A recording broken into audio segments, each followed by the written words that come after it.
Sam Hubbard, the Cincinnati Kid. Hubbard's got a convoy, chased by Andrews. At the 30, the 20, he will score! To the end zone, down the field, and it is deflected, and gone! Touchdown!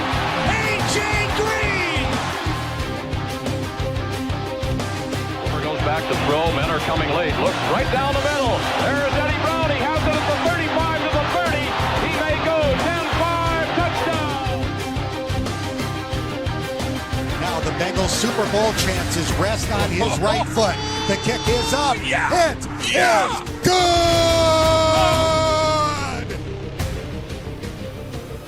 Corey Dillon, he's gone.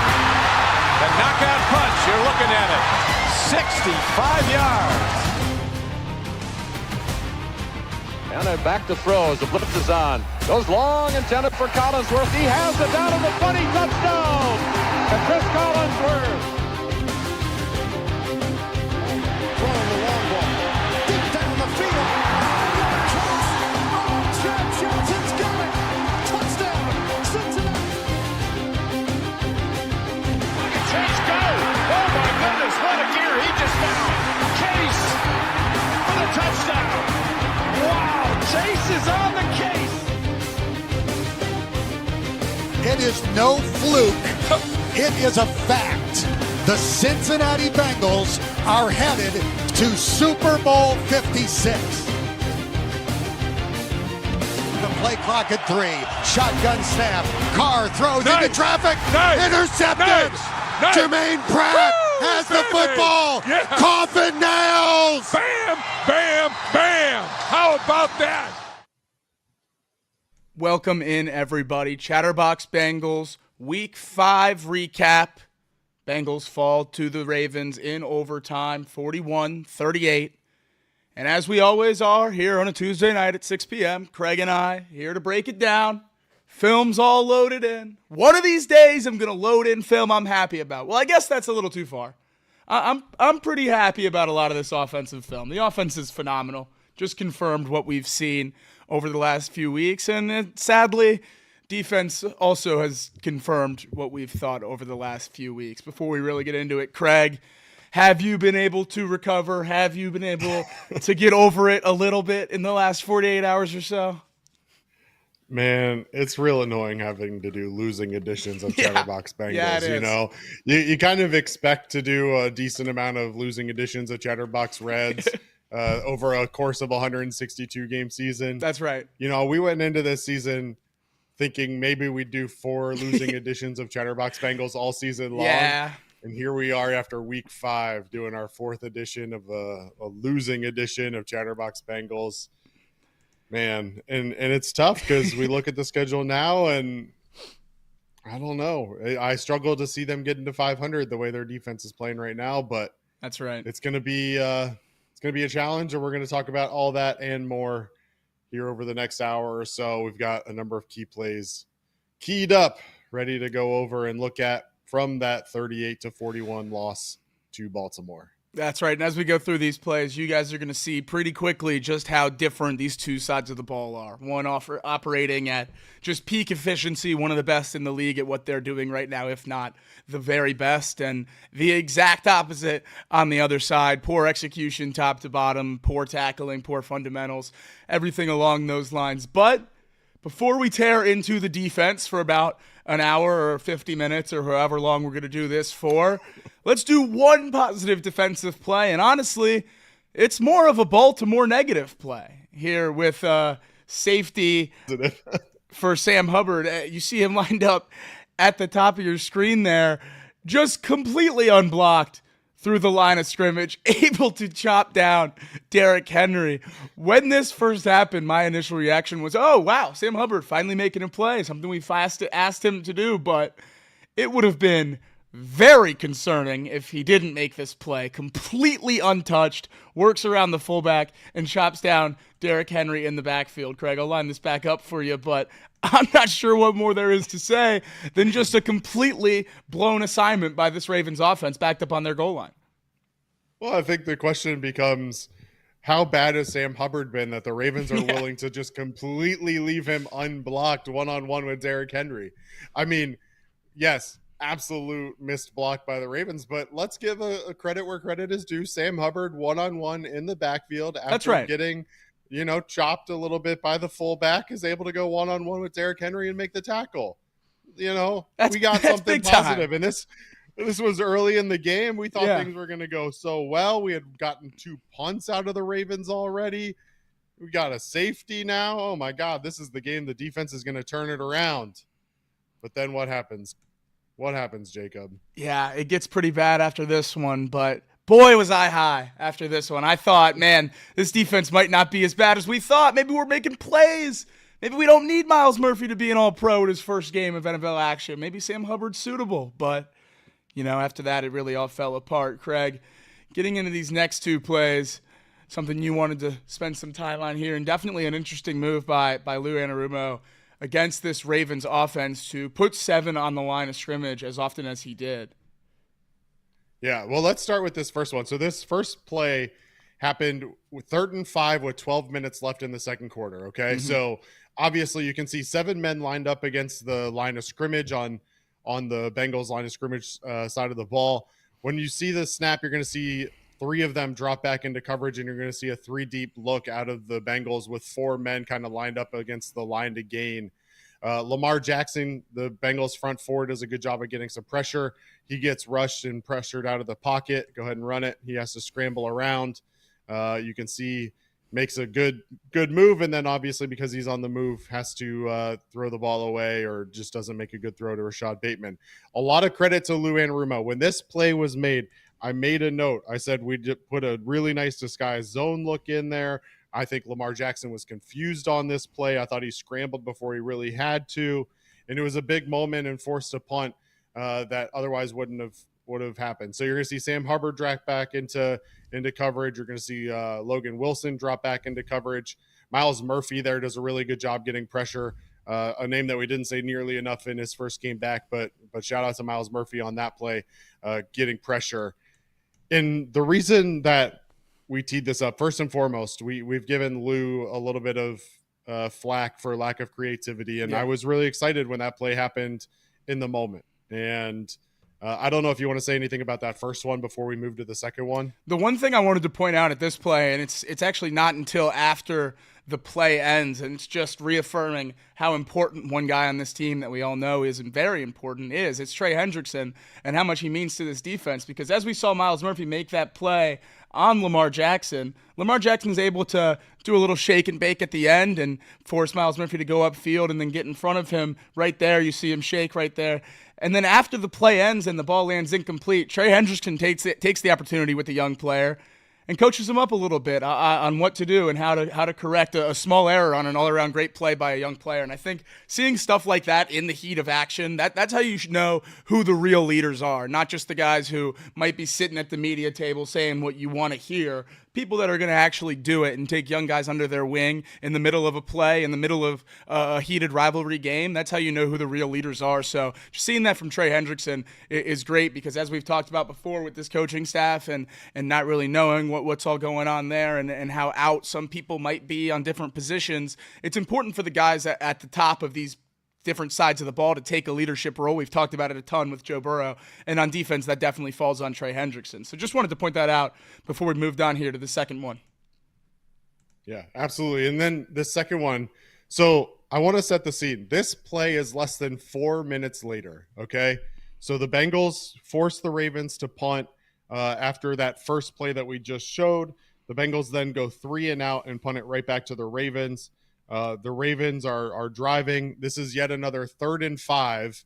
So same down and distance, 8 minutes left in the second quarter, 8 minutes and 16. So you get the same exact pre-snap look, but this is going to be a different coverage look. You're actually going to get an extra rusher off the edge here, and then you're going to drop back into man coverage. The problem is that Cam Taylor-Britt forgets that it's man coverage.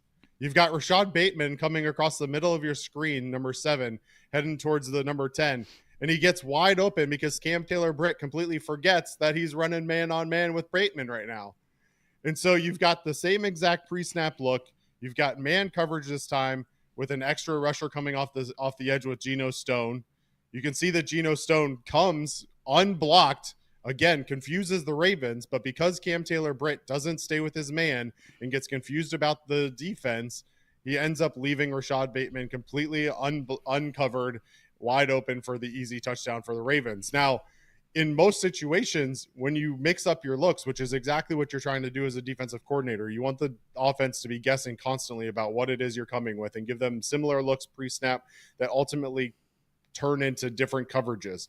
And I liked the fact that they went back to a pre-snap read that worked so well just 4 minutes before. Yeah. The problem is, if you're going to change up the coverage, you got to actually follow through with the coverage. Right. And Cam Taylor-Britt, a guy who's gotten plenty of flack from us so far this year already for blown coverages, blows yet another one. And so they called him out on the broadcast. That's a Cam Taylor-Britt blown coverage. And when I went back and watched the footage, I thought, okay, well, maybe they were in zone. Maybe Cam Taylor-Britt didn't actually mess it up. They just left a zone open because of good routes or something from Baltimore. No. The other three defensive backs are all man on man. And Cam Taylor-Britt's just chilling over there in a zone defense on the bottom of your screen. It blew my mind when I was watching that, and I just had to bring it up. Shout out to Lou Anarumo. Look, rightfully so. He deserves flack, and he has to get some of it. But he dialed up a good defensive call there in a moment that should have worked and just didn't because of player execution. And we've talked about the lack of execution on the defensive side of the ball. We've talked about the lack of creativity. Lou said it this week. He ran 41 different blitzes on, I think, 78 offensive plays or something like that.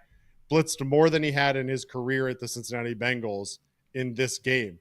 And I'll tip my cap to him. I thought that in general, there were a lot of plays that I thought he had good calls on. But what you're going to see over the course of the next several minutes as we go through some of these more key plays is that time and time again, the defense just didn't execute on the play call. Right. And that was just a prime example right there of Cam Taylor-Britt either forgetting what the call was, reverting back to 4 minutes previous when he was in zone coverage or what it was, I don't know. But just completely blown coverage in that scenario.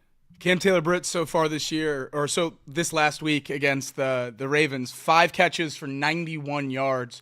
Credited to him. This is yet another game this season where he's been the worst corner on this team statistically when it comes to yards allowed and catches allowed. He continues to get beat deep. He continues to get beat on plays like this where it's purely execution. And whether you don't know what the play call is or you just screw it up, I don't know. But with Dax Hill getting hurt and being out for the rest of the year with a torn ACL, Cam Taylor-Britt has to, at the very least, get back to what he was last year. If he's not going to take the step we all hoped he was going to take this year, at this point, fine. You just cannot be this bad if this team wants any hope of getting to the playoffs or resurrecting this season to a point where we even have a fun December. Playoffs is such a long stretch for me at this point. I just want to have a fun November and December. We can play spoiler for a little bit. Maybe I just get to see us on an In the Hunt graphic or something. At this point, that's fine. I'll take it. But it needs to be better than this. I mean, how do you not realize that you're doing the wrong thing until right here? Rashad Bateman's already crossed the first hash. Cam Taylor-Britt, we're 5 seconds into the play. Cam Taylor-Britt drops back, and then he sets his feet in the zone. It's man coverage, Cam! Rashad Bateman wide open across the field. Lamar finds him for a touchdown. And look, I'm not sitting here. I'm not downplaying what Lamar Jackson did on Sunday. He was a phenomenal quarterback, and we don't have the play in here because I couldn't bring myself to watch it again. But the double stiff arm against Sam Hubbard is a play that only he can make in the entire league. He's a very, very special quarterback, and he has 2 MVPs to prove it. But plays like this is why I feel like the Bengals did enough to win on Sunday. And I know the defense allowed 41 points, and it's hard to say they did enough to win, but scheme-wise, watching back through it, I'm much less mad at Lou than I was before. I thought 41 points again, Lou's time's up. He's getting old. The system's outgrowing him. He doesn't have a grasp on these players. But watching back through it, and you're going to see it as we advance to these next few plays, more often than not, the play call on defense would work if it's executed correctly, or at least get in a position to make a play for a short gain or something along those lines. But these players on defense are blowing coverages left and right, missing tackles left and right. And at the end of the day, the old saying that everyone always says, Jimmy's and Joe's, not X's and O's. Lou Anarumo can draw up the best defense he wants. If Von Bell is going to be running like he's 90 at safety, I don't know what we can do. I mean, we have guys out there that just simply can't play at this point. It's incredibly frustrating as the season advances and we see the offense play at such a high level. Moving on to another just brutal play for the defense. Mark Andrews wide open in the red zone. Ball at the 16-yard line. Ravens trying to get into the end zone and score here. And you see Mark Andrews fly out to the 5-yard line there on the outside. And if Lamar Jackson makes a better pass, that's a touchdown. That's a walk in the end zone, untouched touchdown. And you're wondering why that would happen. And obviously, you know, it's a lot of guessing when we're here watching film after the game. But on a play like this, you have to wonder if it's Geno Stone's job to crash on Derrick Henry. Because Geno Stone is flying upfield at 90 miles an hour to try to blow up Derrick Henry standing here at the top of the 20 on a screen pass. And Mark Andrews floats right behind him, wide open. Would be a touchdown if Lamar Jackson nails that throw. Still completes it, gets it down inside the 5-yard line. The corners are doing their job. Well, I take that back as I look at DJ Turner and Zay Flowers wide open across the middle. But Cam Taylor-Britt at the top of the screen is doing his job. He can't stay on Andrews and leave the wide open receiver Rashad Bateman running across the middle of that zone. That has to be Geno Stone's guy. And we see yet again the big offseason signing, maybe the double agent. I don't know at this point, but Geno Stone, another blown play on the season. Just terrible, terrible coverage there from the free agent pickup at safety. Yeah, there are a couple things that stick out to me, and one of them you'll see from this angle. Look at Jermaine Pratt and Von Bell. Okay, so roll it like another second. So Jermaine Pratt and Von Bell, again, end up in the same zone, which we're going to see as a similar pattern over and over. But if you go back like a second, what is Von Bell crashing on? Like, did you just, he's falling back. He's falling back, which, again, you're talking about Zay Flowers coming across the middle. If Von Bell floats back, then Zay Flowers maybe isn't as wide open. But he crashes up, which there's nothing across the middle of the field where he should be crashing, which makes zero sense to me at all. Starts back and then crashes forward. Again, where are you going? And then if you go back to the other one, like you mentioned before, so Geno Stone ends up crashing on Derrick Henry, which interesting decision. But what is Jalen Davis doing? So Jalen Davis is that corner that's between Derrick Henry and Lamar Jackson. He looks as if he's blitzing and then just stops midway, I think probably to try and break up the screen pass. The Bengals must have seen something on film to really make them believe that this was going to be a Derrick Henry screen pass, because you had two different guys who were crashing on a Derrick Henry screen that otherwise have no business crashing on a Derrick Henry screen. And so you're left in a position where, because those two guys are crashing, you're left with nobody to cover Mark Andrews. And I realize that Mark Andrews has done nothing this year until this week. He's still Mark Andrews. But he's still Mark Andrews. Yeah. And so it's just yet another scenario where, again, we can't get into the Bengals' brain. We don't know what the play was called. Right. We don't know exactly what they saw on film going into this. But what I can tell you is that you had two defenders right in the middle of the field in Von Bell and Jermaine Pratt with no Ravens around them. You had two defenders on the top of the field with nobody left on Mark Andrews. Mm-hmm. So clearly there was a breakdown in coverage yet again. And now that's two straight plays that we're talking about broken down coverage that led to big chunk plays that otherwise could have been avoided. Nobody on Mark Andrews, blown coverage, two straight plays. Craig, why don't we make it three? Here we go. Mark Andrews, another blown coverage here for the Bengals defense against Mark Andrews, a guy who had put up 0 fantasy points in back-to-back weeks and then breaks out against the Bengals. Here you see Mark Andrews just pick up a first down with relative ease, untouched. And you might be wondering, hey, how could that happen? How could that happen? The Ravens don't have a go-to number one receiver, all due respect to Zay Flowers. Mark Andrews is a guy on a must-convert situation that you certainly are going to key in on, right? Well, you'd certainly think so. Logan Wilson here lined up showing blitz. Jermaine Pratt, the lone linebacker in this look. You're going to see Jermaine Pratt drop all the way back, and for some reason, Logan Wilson, instead of filling in underneath of him, is going to go right with him.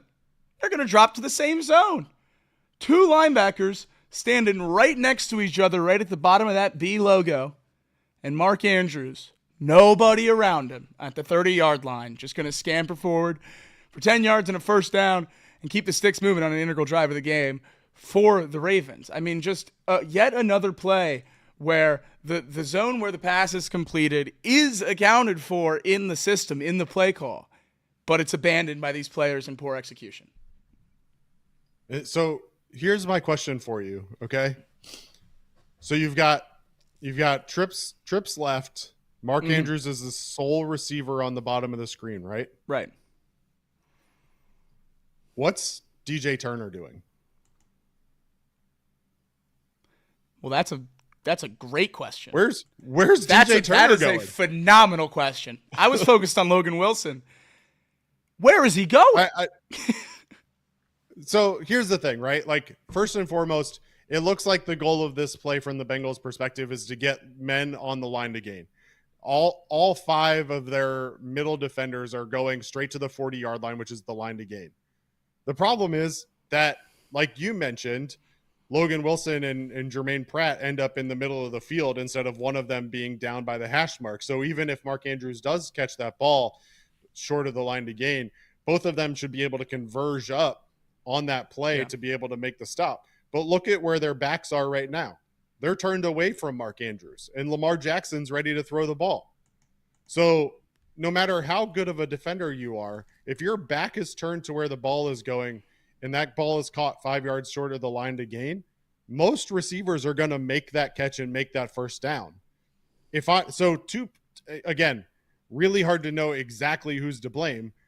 Right. But between those two linebackers and DJ Turner, who's completely abandoning a well-known receiver, it just I don't get it. And it's just yet another example of blown coverages. And one of the things that has stood out to me is that through 5 weeks of this NFL season, the Bengals' run defense, according to PFF, 10th of 32. Yeah. 10th of 32. Not too bad. They're actually not as bad as you think they are against the run. Under 50 yards to Derrick Henry in regulation. Yep. Coverage, on the other hand, 25th of 32. Tackling, 29th of 32. Pass rush, which again is a big issue that we've talked about time and time again, 31 out of 32. So very clearly in this tape are you seeing a lot of holes, especially on the coverage side. And to me, it's not a design issue. It is very clearly an execution issue. And that comes down to Lou obviously getting the players ready to go on game day, but the players also have to be ready to go, and they have to take some responsibility for this. And we've given a lot of heat to Lou Anarumo for giving up 41 points. The more and more film I watched, the more and more I took pressure off of Lou Anarumo, and really frustrating. I was looking through this film and I wanted to find something I could hold on to and maybe get happy about, or at least watch on the defensive side of the ball that isn't completely disgusting. And I think the only positive that I drew from a lot of this stuff was maybe Lou isn't that bad. Maybe that old Lou is still in there. The guy that were worried about being lost to a head coaching job. A guy that we thought we were going to have to pay more than almost any coordinator in the league just to keep him in Cincinnati. A guy that really dragged this team to a Super Bowl. That defense in that run was phenomenal, and he got a lot of the credit for it. And with a lot of these schemes, it's just completely blown coverages and guys not doing their job. And that made me a little bit happy because I think it might be easier to find a new safety or two new safeties or 3 new DBs, 4 new DBs. I don't know how many we need, but it might be easier to find those guys than to find a DC that's as good as Lou was. And if that old Lou is still in there, I think he can get the most out of these guys if we give him just a little bit more talent. I mean, think about over the years how much we've taken away from him and what we've asked him to work with now. We have a few more plays before we really get into that side of the ball, but it was really nice to see that the defensive scheme was just ran really poorly and not necessarily a really, really bad system that we're running. But here we see something that's always frustrating about the Ravens. It seems like no matter what, they always find a new tight end. They just find them somewhere. And this week, it was Charlie Kolar. And here's a deep ball where he just runs straight down the seam. Taking off there from the tight end position at the top of your screen, running straight down the top of the numbers. Really, no one tries to slow him down or block or cover or anything to get him off that line as he releases from that tight end spot at the top of your screen. He just runs straight down the field. Wide open as soon as he crosses the 45. Look, Geno Stone is doing what he should in that defensive look. I mean, you've got Isaiah Likely who's motioning to the bottom of your screen, and you've got Nelson Aguilar who's down there as well as a wide receiver. All you're left with is a fullback in Charlie Kolar at the top of your screen from a receiver standpoint. So Geno Stone, shading towards the bottom half of the field makes total sense. But one of the issues on this team that continues to get exposed is the lack of athleticism from this safety room. Geno Stone, 38th percentile in athleticism using the RAS. Von Bell, 37th in percentile, and old. And just watch Charlie Kolar. Charlie Kolar is just going to run right past Von Bell, and Von Bell can't keep up with him. I paused it here for a reason. Look where Von Bell is with Charlie Kolar. They're lined up. They're at the starting blocks, and they're both moving. They both have momentum. And Charlie Kolar just straight up beats him. Just beats him. I mean, at some point, I don't know what it is, and I'm not going to just keep sitting here banging the table for Jordan Battle because honestly, when he got in the game this weekend, it wasn't necessarily very pretty. But at some point, there has to be a change at safety because it cannot get worse than these two. Quite literally, statistically, it cannot get worse than these two safeties that we have in there right now. So we have to try something else. And if it's Jordan Battle, great. I would love to see him in there. I think he did a good job last year. If it's Dejon Anthony, fine. Get him more reps. If it's Tyson Anderson, sure. Sign me up for that too. I don't care. Put someone else in there. Give someone else reps because a change needs to be made. And on the play that ended the game, I don't know if it is the guy who's biggest at fault for this. It's Von Bell again on the Derrick Henry 51-yard run in overtime to ice the game and ultimately win it for the Ravens. What is he doing? Just a disgusting play as he runs straight into Jermaine Pratt's back. You can see it very, very good from the other angle, so I'll let this one run through, and we'll watch it from the back end. A very, very frustrating play. Oh, yeah. No, I mean, the tackling is a major issue. Derrick Henry told reporters after the game that if he knew Geno Stone was behind him, he would have scored. A lot of respect to Derrick Henry. I don't know about all that, but nonetheless, Von Bell here, Geno Stone on the left, Von Bell on the right-hand side of your screen, number 24. And we're going to see just a normal run play here from the Ravens to Derrick Henry. And the Bengals are going to fit it well. The Bengals are going to fit it decently well, except for Von Bell. Trey Hendrickson at the top.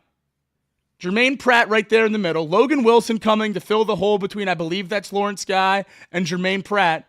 And Von Bell decides that the best place for him on this defensive play is directly behind Jermaine Pratt. Instead of filling in between Trey Hendrickson and Pratt, where he would fill the hole Derrick Henry runs into, he runs straight into Pratt's back, and then, again, with a 2-yard lead, there's no chance at this point in time in his career, Von Bell's going to close this gap with Derrick Henry. Derrick Henry's gone, off to the races, and before you know it, he has a 10-yard lead on him. DJ Turner can't tackle. Geno Stone brings him down. We all know what happened after that, Craig. I'll run it back from the front unless you just want that tight angle, but a really, really frustrating play at the end of the game when you absolutely need a 3-and-out to have a chance. And on one of the first plays, I think it was the first play, you just let him chunk up the rest of the yards and Justin Tucker kick a chip shot through. Yeah, there's nothing more to add to this. Fair enough. Von Bell has to know that his job is to keep Derrick Henry inside and allow his linebackers to clean it up if he does cut it back. I mean, it's very simple, basic tenets of football is that as a DB, your job is to keep the ball inside, allow your linebackers to clean it up if need be. I mean, it's just basics. And then obviously DJ Turner, completely whiffs on the tackle. He's probably making a little bit of a Hail Mary there, knowing that it's Derrick Henry. And if he goes up high, Derrick Henry's just going to bounce off. He's going to stiff arm him right off of him. So it is what it is. But Von Bell absolutely can't just be, I don't know if it was indecisiveness. I don't know if it was legitimately he thought that he was going to fill both holes or what it was. But, if he can't keep up with a 6'6", 267-pound Charlie Kolar, I promise you he cannot keep up with Derrick Henry. And that's right. It's just not a good look. This was my worry bringing Von Bell back. Obviously, he was great for this team when we went on our run, and then he left, went to Carolina last year, and then the Carolina Panthers, noted, juggernaut, Super Bowl contender, elite defense, and he was unable to make that roster. Oh, wait, the Panthers have picked first in the draft the last 2 years. That defense is nothing special. And Von Bell still wasn't good enough to make that roster. Maybe he was old and washed. I think he can be a good leader for this defense, but we're seeing on the field that he's just not cut out to play safety anymore, much less on a contender. I mean, Nick Scott, who we all hate so dearly here in Cincinnati, is in Carolina playing the position Von Bell played last year for the Panthers and playing it at a higher level than Von Bell is here in Cincinnati this year. But at least for a second, let's take a break from the negative and let's look at how awesome our quarterback and wide receiver one are, because they're pretty freaking cool. And on this play, Joe Burrow reminds everyone kind of exactly what he can do. Drops back in the pocket and gets absolutely demolished on the play and hits Jamar Chase perfectly in stride. Perfectly in stride for Joe Burrow to Jamar Chase on the crosser. Chase at the top of your screen, in the slot, running across there, all the way down, caught at the goal line. An absolute rocket from Burrow to Chase, a long touchdown. Their first of the day. They would connect for another one later. And on this one, you're going to see just the hit that Burrow took. Justin Madubuike, one of the best interior D linemen in all of football, who really had an incredible day against the Bengals, wreaking havoc for that Baltimore defense from the first whistle till the last. On this play, just beats Folson across the face and puts Burrow inside the dirt. A really hard hit that was flagged for roughing the passer, but nonetheless, Burrow fights through the contact and delivers a perfect ball to Chase. Craig, just so happy to see this. I've watched it again quite a few times. Just something happy after such a sad Sunday. Very happy to see it, and obviously got us up out of our seats. Yeah. I think a couple of things. One is, like you mentioned, just Joe Burrow standing in the face of that hard hit coming. I actually run it back from this angle. Okay. And show where Jamar Chase is when Joe Burrow throws this ball. I mean, okay. And this is the thing that's always astonishing me. This is across the NFL. It's not specific to Joe Burrow or Jamar Chase. But look at where Jamar Chase is, where that ball leaves. So Joe's back at the 50. Jamar Chase is on the far hash line at the 21-yard line. And this ball is going to end up basically right at the goal line in the corner. And it's just amazing to me, the amount of speed and just the precision that NFL quarterbacks have. I think what's interesting here, and you can see it, is that Jamar Chase has sold the DB here. I think it's Marcus Williams on the DB. He sold Marcus Williams on that go route. And the minute that Yoshi is cutting across the field, Marlon Humphrey cuts down on Yoshi, thinking that ball is going to him because Jamar Chase is sold on the go route. And then the minute that Marcus Williams turns his back, Jamar Chase is gone and this route's over. So when you can see the numbers on the safety's back, it's a pretty good route. It's a pretty good route from the wide receiver. Absolutely. And a good play design. Again, this is a 3-deep look from the Ravens, and Marlon Humphrey ends up crashing on Yoshi because he doesn't see Jamar Chase cutting across the deep. So, it's a really fun offense when it's clicking. And this is the kind of thing that I know that we as Bengals fans want to see more of, these shot plays. Right. But again, this ball is coming out of Burrow's hands already before Jamar Chase has even made his cut, going all the way to the end zone, to the goal line, wide open. Marlon Humphrey crashing on Yoshi and leaving that zone wide open. So really nice play design, really nice execution. Chase did a great job of selling that route. He did not sell another route later in the game as well, which he has owned up on. And so that was a lot of fun and really good to see that play out of the Bengals. The it wasn't the only deep ball that the Bengals hit. There we go. Yeah, right into it. Another great anticipation throw. Exactly what Craig did with that one was my plan with this one. Where Joe Burrow lets this ball go from is preposterous. Ball is out there. Andre Yoshivas on the bottom of your screen isn't even to the 25-yard line, nor is he past the corner guarding him. Yoshivas catches this ball at the 5, going out of bounds, a perfect throw. This ball scraped clouds as it came down. An absolutely amazing play from Burrow to Yoshivas. And an interesting stat about this catch, Next Gen Stats of ESPN graded this as the most improbable catch of the week. A 13.8 completion percentage probability on the 39-yard bomb. It landed as the 4th most improbable catch of the entire season so far.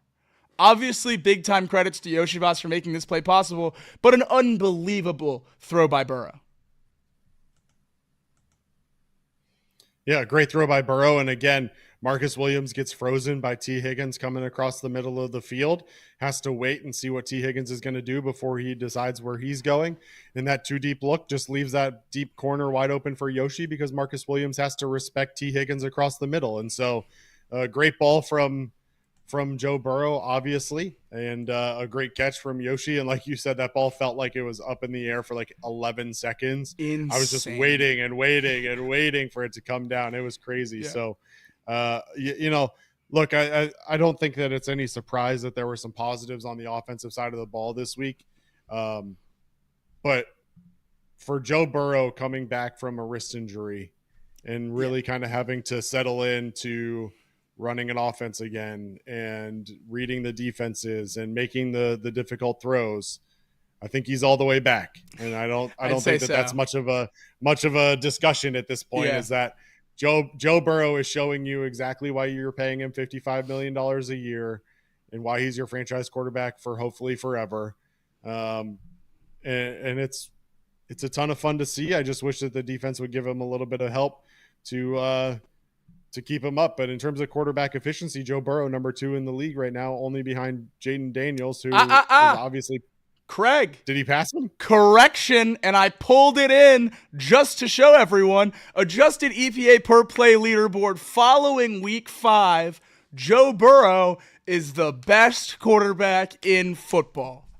Number 1, past Jaden Daniels, and this is with that absolute week 1 stinker against the Patriots where he failed to even pass for 200 yards. Joe Burrow has been on another level since week 1, playing at a point. Think about how good you have to be for the 4 weeks after week 1 to be the best quarterback in the league at this point in the season with a terrible week 1.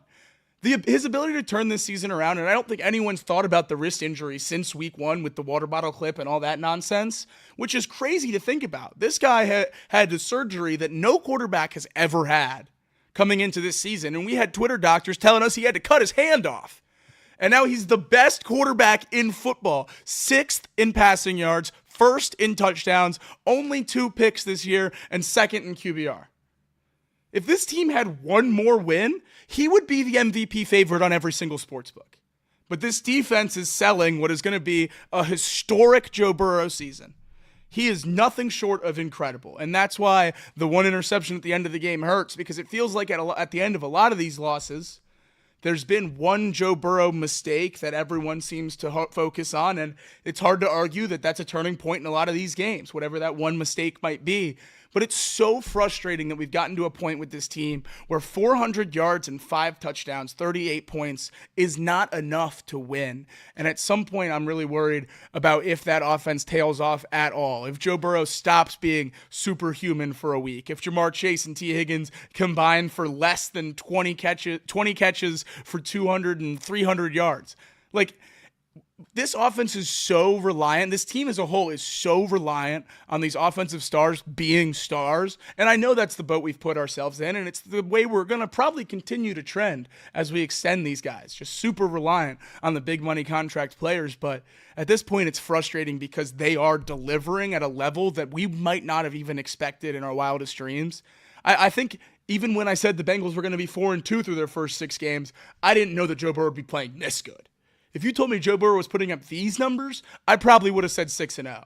And that's why it's so much more frustrating to be sitting here at 1-4. And that's why I wanted to start with the offense, because I know every single talk show, I know off the bench, we've been doing it all week. It's defense, defense, defense. It's Zack Taylor's doing this. Duke Tobin's doing that. Lou Anarumo has to go. The safeties are terrible.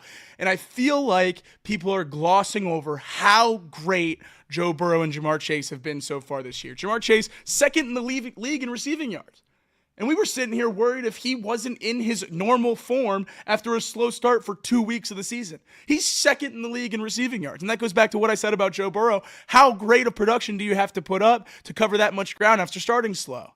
These guys are playing out of their mind, and we're putting it all to waste. That's why it's so frustrating. And that's why it doesn't feel like Bengals fans are sad about a lost season. It's more anger.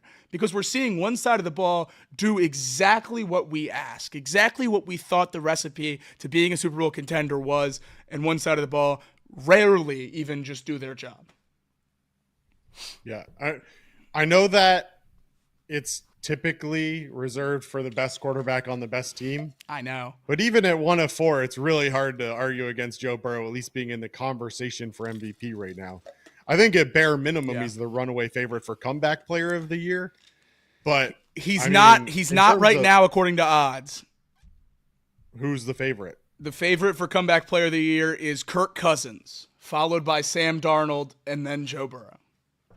Interesting. Very interesting. So look, Joe Burrow leads the league in touchdown passes. He's got 12 on the year. Right. Leads the league in quarterback rating, 113.6 on the year. Completion percentage, he's second in the league at 72.3%. Passing yards, I think after the 4 o'clock games, he dipped down a little bit. He's sixth at 1,370 passing yards. Tied for first in explosive plays with 5 40-plus yard passes already this young season. I mean, yeah, it's really disappointing that this defense is just wasting this this opportunity, because this is, I mean, I'm not old enough to remember all of the history of the Bengals, but this is by far the most explosive offense that I can remember the Bengals having. Yeah. And it's by far the worst defense that I can remember the Bengals having. So it's so tough, because you want to be so positive about the offense, and then you just have to keep coming back to the defense over and over again. And it just, it's rough. And I know a lot of people want to blame Joe for the interception at the end of the game. And I don't know. I watched that play over and over again. I watched it on the All-22. I watched the broadcast. I know Jamar Chase took the blame on that. I honestly, just watching it, like I don't know why Joe even threw the ball to begin with. I know that Jamar gave him a bad route and whatever, but like Joe's got to see that. So that was obviously disappointing. I don't want to spend a ton of time on this, Jacob, because I know it's been beat to death. Yeah. But we can't talk about the offense and not talk about the overtime. Right. No, you're right. We just talked about all these amazing stats that Joe Burrow has put up.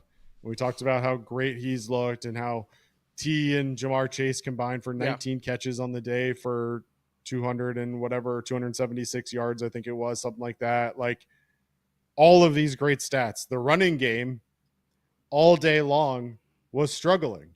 Yeah. 15 carries up the middle for 35 yards combined for Zach Moss and Chase Brown.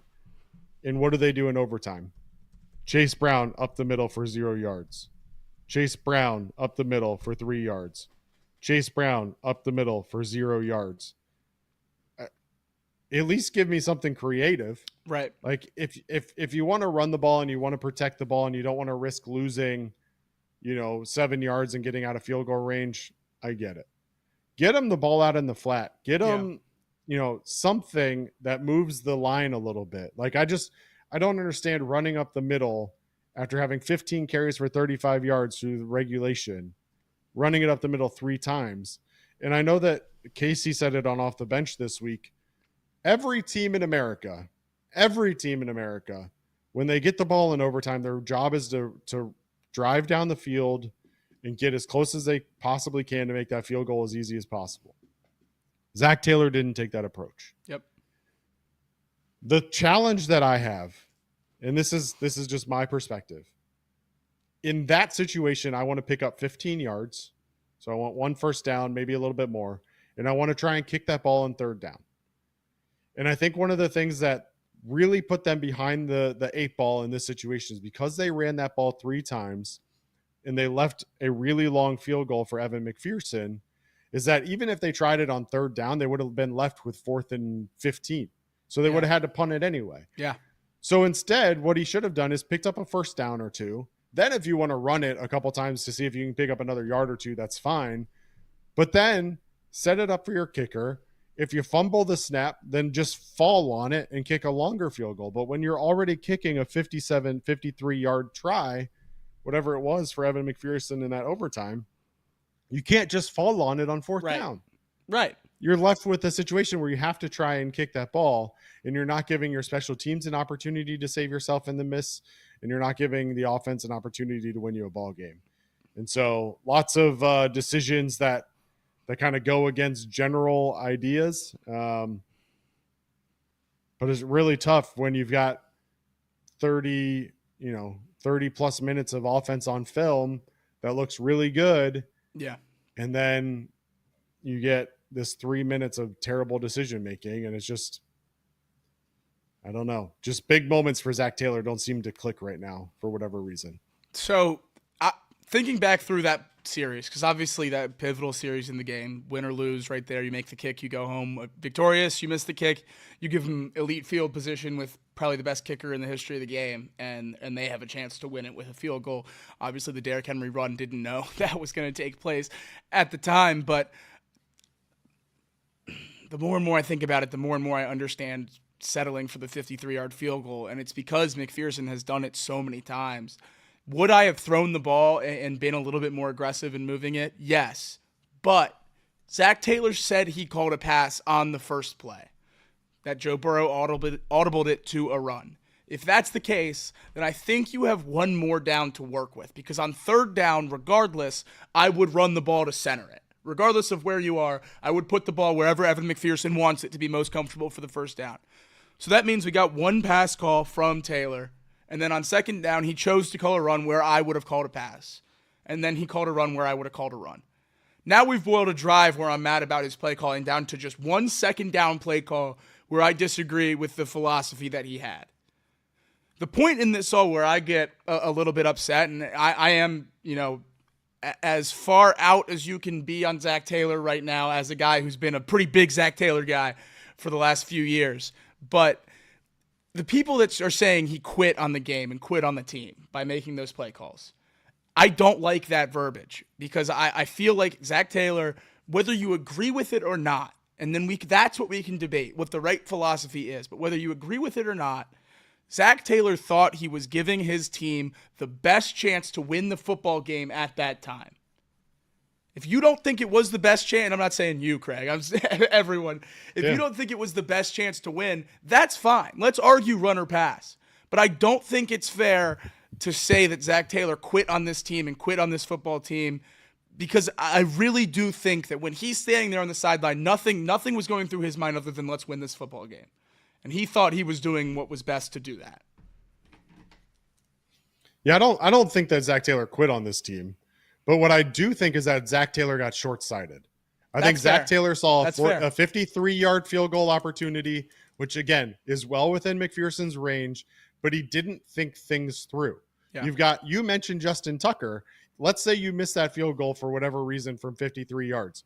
The Ravens only need 20 yards to get into Justin Tucker's field goal range at that point. Right. So at bare minimum, you should want to switch the field, gain a couple yards to make it so that the Ravens have to gain 30, 40, 50 yards in order to get into Justin Tucker's field goal range. Fair.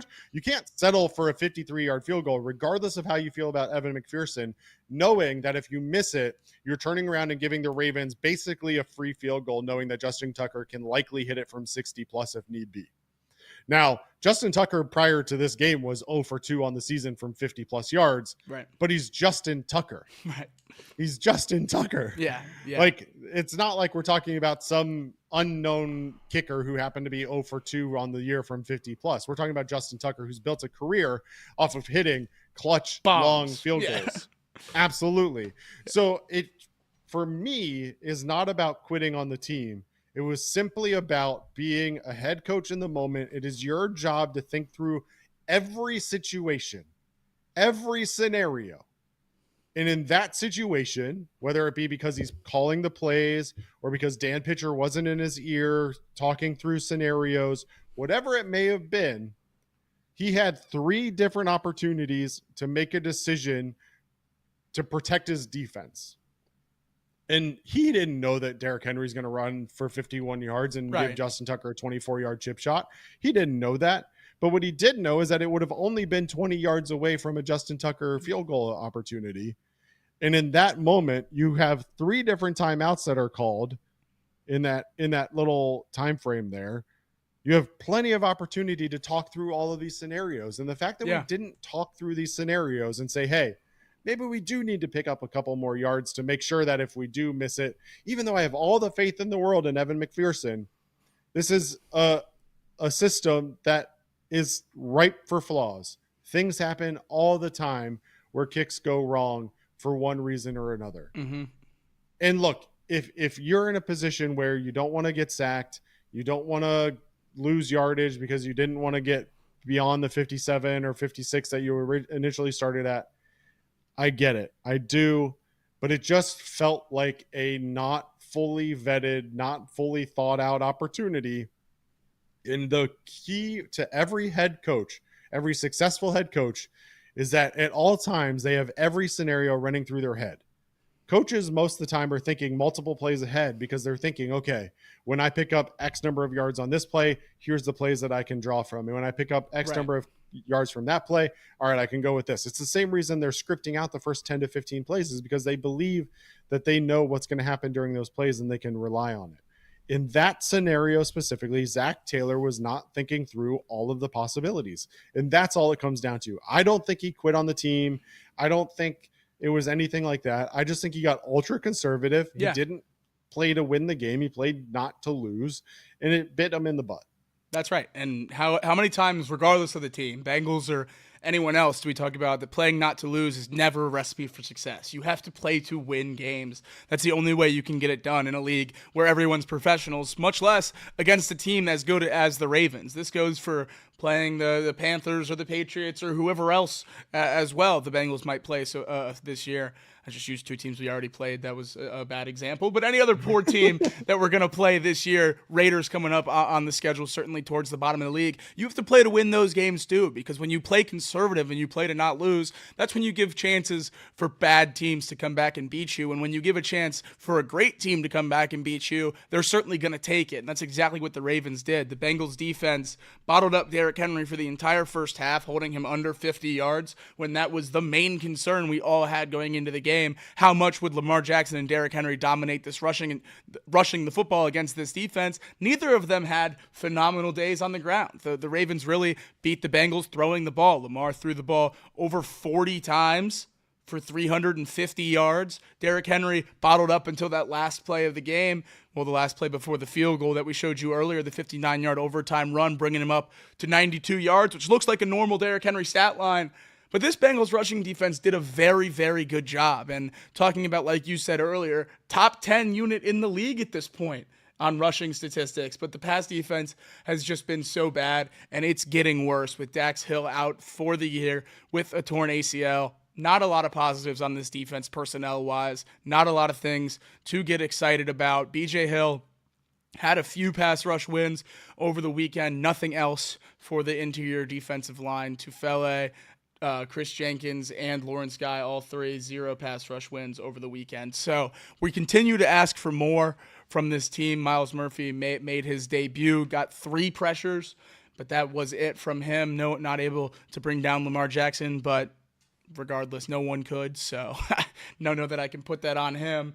Really did think I saw some good things from Murphy, but Hubbard played up a little bit as well, so not sure that a change is exactly imminent at that position. I think the defense at this point is just, it is what it is, and we have to cross our fingers and pray every single Sunday, Monday, or Thursday because they have to make a miraculous step, or we're just going to be praying for 45 a game.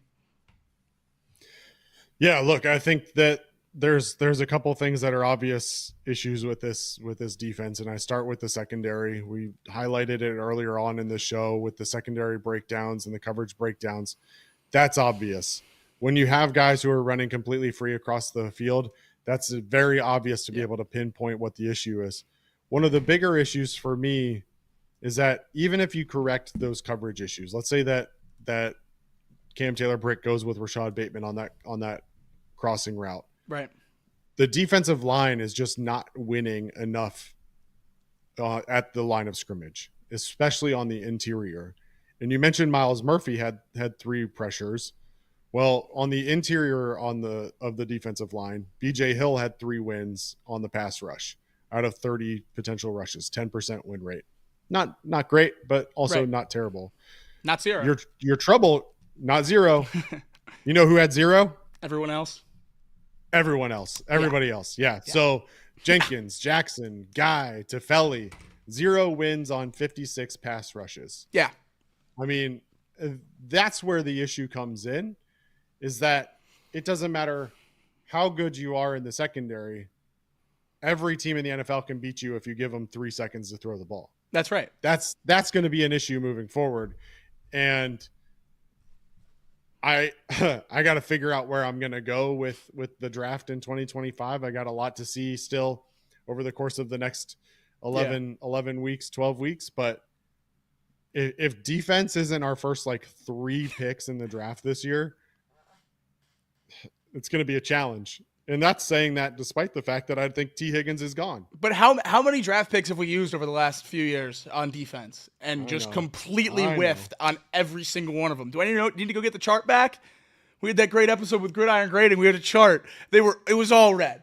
All bad picks. No one worked. Not a single player on defense. And now the few guys that we were parading around as hits seem like big-time busts. I mean, Cam Taylor-Britt is the furthest thing from a hit right now at that draft pick. Logan Wilson and Jermaine Pratt, guys we extended, thought we got really lucky getting 2 elite linebackers in the draft. No, they both aren't playing very well already with those contracts locked in. So defensively, it's more of the same. It's the same thing I said last Tuesday. It's the same thing I said the Tuesday before and the Tuesday before that.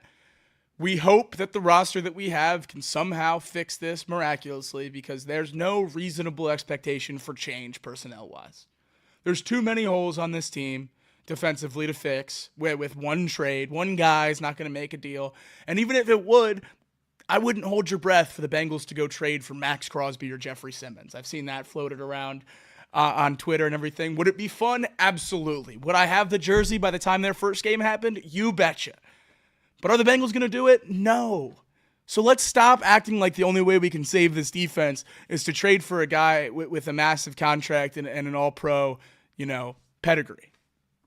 It's not realistic. So we need to think of other ways that we can save this season. And the best one I've come up with so far is hope these guys play to a shadow of what we expect them to be. If Geno Stone can be half of what we signed him to be, that's much better than what he is now. If Chris Jenkins can add a boost when he gets his club off of his wrist, that'll be great. If Myles Murphy can be a top 100 edge rusher, maybe this defense can be good enough. And all of that happens, and the offense keeps scoring 40 points a game, maybe, just maybe, we could sneak into a wild card spot. And that's kind of where I'm at right now. But before we move on to what exactly it will take, just want to touch on the third side of the ball. Not fair after that last game to just go offense, defense, obviously special teams. A big part of why the Bengals fell to the Ravens this past Sunday. Ryan Rico, a phenomenal game punting the football, one of the best in recent memory. He had 5 punts, 4 of them landed inside the 20, a long of 66, an average over 50.5 yards. A really great game punting the football from Rico. It seems like the Bengals have found their long-term punter after the up-and-down debacle with Brad Robbins over the last year and a half or so. But at the end of the game, throws it all away. Botched hold at the end of the game on a snap that wasn't perfect, but a botched hold at the end of the game causes Evan McPherson to push the potential game-winning field goal for a miss. and send Bengals fans home sad with a loss. And honestly, at the end of the day, we've talked a lot about Zack Taylor play calling, but I don't know how sure you are that he would have made a 53-yard field goal with a clean hole, but I just know I've seen it before. So Rico, certainly the one that takes the blame there.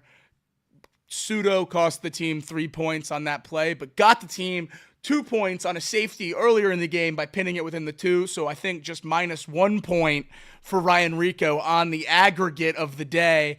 He's still had a great day. He's an undrafted punter that really did his job well up until the last play of the game. I know he's going to get killed, and rightfully so, but he's the guy that's going to be here for hopefully a long time with the way he's punting the football right now. My hot take is that it's not Ryan Rico's fault. Snap. No, neither. He fumbled it. I get it. Watch the tape. McPherson didn't hesitate. He still got it back up in time for McPherson to kick it. Okay. I mean, it was pulled it. barely up in time. It was bang, bang, bang. Close enough. Okay. That's all that counts. This isn't all horseshoes or hand grenades. I thought it didn't count. That's right. Doesn't count. I'll take it. So look, all right. Then I guess all around great game for Rico. I mean, listen, what other holder in the league is going to fumble a snap like that and be able to get it back up in time for your kicker to still kick it away? All right. Yeah, I know someone who can probably hold it one-handed. Laces were out. Who was that? I don't know what you're talking about. Laces out and everything. Yeah, I mean, on a business card. Look, I guess you're right. Yeah, it was a good recovery. He certainly gave McPherson a chance. McPherson still kicked the ball 50 yards, which was good to see. And I think that's why it was a little bit more frustrating, because that just reaffirms what I'm saying. If it was a good operation, it almost certainly would have gone in if he can get that ball, past the back of the end zone. But look, special teams certainly looks like it's trending in the right direction. A hiccup there on that last play of the game, but we all know what we have in McPherson, and to have a punter that appears to be at the top of the league, at least at that aspect of his position, I'll take it at this point. If we're searching for positives, I don't need to find more negatives. I'll take Ryan Rico as a positive. But this last one I just wanted to touch on briefly. What will it take? And originally when I put this on the segment list, I was thinking it was going to be what will it take to make the playoffs, but come on. I really am asking myself, what will it take to get back in on this team? What's the number that I'm getting back in, getting back excited, really, really getting up on Sundays to watch this team play? Because if I want to be honest with you right now, Bengals play a primetime game on Sunday night, and I'm not all that excited to watch this team take the field again. For about 25 minutes, it's going to be great when Joe Burrow and Jamar Chase are on the field. And other than that, it's going to be torture. So I don't really look forward to a whole lot Bengals-wise anymore when it comes to playing the games. I love the highlights. The offense is great, but there's zero faith when half of the team is on the field. The Bengals, over the next few weeks, have a chance to make up ground. And I know there's no easy games when your defense is as bad as it seems like the Bengals' defense is. But if there's a chance for the Bengals to claw back into this thing, they have it right here. And this week they go to New York, to the Meadowlands to play, to New Jersey, to play the New York Giants. I know, it's confusing to everybody. And then the next week they go to Cleveland to play the Browns, one of the worst offenses in the entire league. Then Philly comes to town. It was announced today that Devontae Adams and A.J. Brown are trending towards playing this week against the Browns, so certainly means they're more than likely to play against the Bengals in a few weeks. A little bit different offense than the rest of this lineup I'm reading through right now, but Jalen Hurts has still struggled mightily this year. That team hasn't looked unbeatable. It'll be an interesting game back home in Cincinnati after a 2-game road trip. And then the Raiders at home as well before we go back to Baltimore for the back half of that divisional 2-game stretch. If the Bengals win all 4 of those games, I'm back in. Anything else, I'm not back in. And you can't let me back in, Craig. But if the Bengals win all 4 of those games, I'm back in. Or if the Bengals lose one of those games and beat the Ravens, 5-5 after week 10, I'm in. I need all 5. You need all 5? 6 and oh, I'd be happy with all 5. Because I'd be annoyingly back in with all 5. Here's my problem is that all 4 doesn't really get me that excited and show me that this team has made a change. I just don't have faith that the 4 teams that they're playing are really a test of, is this team worthy of getting into the playoffs? If you give me the next 5, I might be back in on a Super Bowl run. Like, that's what I'm saying here, right? Like, if we're just talking, all right, well, this team's going to compete, then sure, give me the next 4.